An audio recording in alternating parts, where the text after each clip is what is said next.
On en parle, hein, c'est le nouvel organigramme du RHDP, bien connu depuis le 28 février 2022. À quoi répond la restructuration donc, de ce parti? On en a un tout petit peu parlé hier avec le ministre Roger Adom, mais ce soir, un peu plus en détail, en tout cas, notre regard sur cette restructuration, c'est dans notre petit débat. Alors, donc, la première question qu'on s'était posée, c'était pourquoi une restructuration?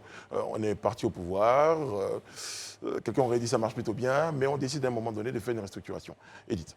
On décide de faire une restructuration parce que, d'une part, on voit l'univers, l'environnement sociopolitique, en tout cas politique, en Côte d'Ivoire se réorganiser avec le retour du président Laurent Gbagbo qui vient et qui crée un nouveau parti, le PPACI. On voit également d'autres formations politiques qui se mettent en ordre de bataille pour les prochaines joutes électorales, donc avec une certaine redynamisation de leur base et également au sein de leurs différents bureaux exécutifs.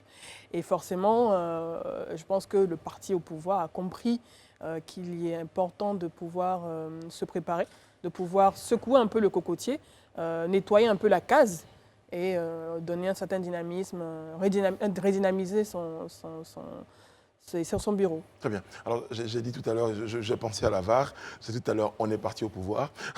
C'est demain, si on pense, ils sont le parti au pouvoir. Oui, ils sont le parti au pouvoir, effectivement. Je le dis juste pour rigoler.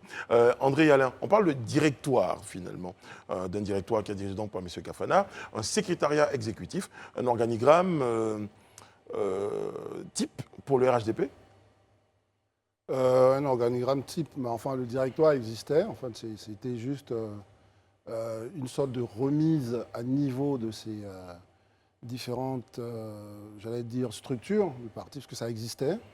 Et avec tout ce qui est arrivé, les premiers ministres qui nous ont malheureusement quittés, c'était resté un peu le parti, le RHGP, je pense, était resté un peu sclérosé. Il n'y avait pas comme elle a dit, de dynamisme dans le parti. Et donc, je pense que l'idée, c'était de remettre tout ça un peu à plat. Et puis, une fois qu'elle a posé le contexte, qui était un contexte un peu national, avec d'autres partis qui ont essayé de se redonner un peu un second souffle ou un nouveau souffle, hein. Et là, il fallait aussi prendre en compte un contexte interne qui, pour moi, va concerner quand même la succession aussi.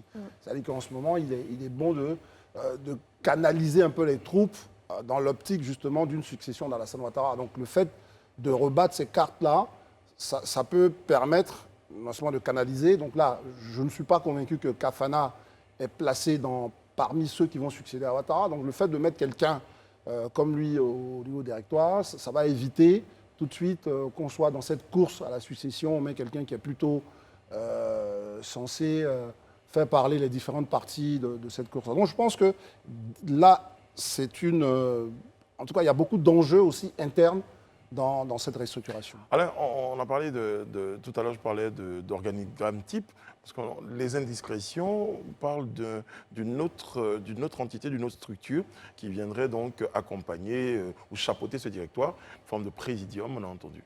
Oui, effectivement, on a entendu parler d'un présidium qui serait composé du Premier ministre. Parce qu'on s'était posé la question de sa non-présence dans... Exactement, ainsi que d'autres personnalités, notamment des présidents d'institutions. Mais on l'a relevé hier en recevant le ministre Adom. C'est un organigramme, mais je crois un peu partiel, parce qu'effectivement, on a des postes fonctionnels, notamment les personnes chargées de l'animation de la vie du parti, des relations avec les militants, etc. Je précise qu'il n'était pas d'accord avec ça.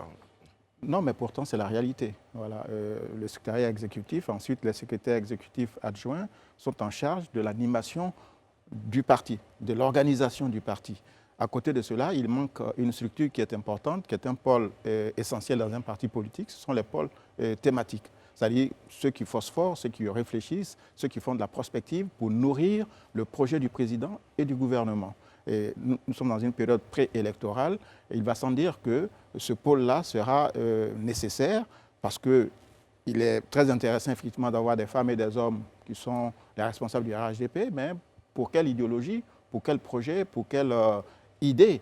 Et donc, il faudra forcément qu'on sache ceux qui portent ces idées dans la suite. André, Mais là, dites- non, non, qu'est-ce non, que non, vous- là où moi je suis pas d'accord avec Alain, pas d'accord dans le principe lui-même, mais pas d'accord dans le sens où je ne suis pas convaincu que le RAGP pense comme il le fait. C'est pour ça que je parlais tout à l'heure d'un Moi, je organigramme pense que- type. non, Vous, c'est non, l'organigramme non, type selon Alain ce Toussaint. qu'il dit, non, c'est une organisation type des partis, mais il me semble que, d'après ce que j'ai pu observer quand même sur le fonctionnement du RAGP et du RDR, je pense que c'est à l'approche des élections qu'ils montent une équipe Pour réfléchir. qui non réfléchir justement soit au projet ou, comme Non. on dit, au programme de gouvernement. Donc je pense que c'est à ce moment-là que eux, dans leur méthodologie, ils sollicitent justement ce genre de spécialistes. Mais ils ont tort Mais de j'ai le rarement faire. vu, ouais, de le bien faire sûr, je suis ainsi, d'accord. oui. Mais c'est pour ça que nous, on se Je plaint toujours. pense que si, je pense qu'ils ont raison. Allez. Non, mais oui, parce on est d'accord, ils pensent Voilà. qu'ils ont raison, mais nous, en tant qu'analystes, on pense que c'est l'une de leurs faiblesses. Que la sûr. preuve, si aujourd'hui, on a besoin de quelqu'un de leur parti pour réagir sur la vie chère ou l'économie, c'est qui on appelle? C'est ça. C'est le secrétaire général, le secrétaire à la Exécutif. jeunesse, ou bien c'est le secrétaire aux femmes, Ou un bien ministre, c'est pas celui- forcément. Parce que là, je peux Ou le donner secrétaire exécutif. dans la liste de leurs choses, il y a un secrétaire national chargé de la carte du militant. Excusez-moi, c'est pas lui que je vais appeler pour parler d'économie et de vie chère. Enfin, c'est ça qu'on veut dire. Donc, l'idée d'Alain est une idée intéressante, mais je ne pense pas que ça corresponde à ce que fait aujourd'hui le RAGP.